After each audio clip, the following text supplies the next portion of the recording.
இயேசுவில் அன்புக்குரியவர்களே, இன்றைய நற்செய்தியில் இயேசு தனது சீடர்களை நற்செய்தியை பறைசாற்ற அனுப்பிய நிகழ்வில் கைத்தடி, அங்கி, மிதியடி ஆகியவற்றை எடுத்துச் செல்ல சொல்கின்றார்.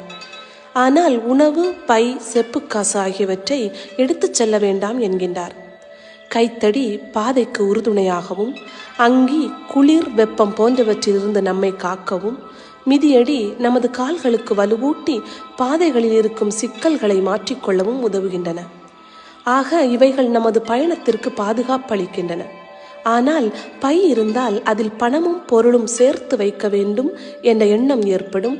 எனவே அதனை எடுத்துச் செல்ல வேண்டாம் என்கின்றார் இயேசு. நமது இலக்கை நோக்கிய பயணத்தில் நமக்கு தடையாக இருப்பவற்றை கருத்தில் கொண்டு நாம் முன்னேறி செல்ல வேண்டும். ஆகவே நாம் ஒரே இடத்தில் தங்கிவிடுபவர்களாக இல்லாமல் இலக்கை நோக்கி முன்னேறி செல்பவர்களாக இருக்க முயற்சி செய்வோம்.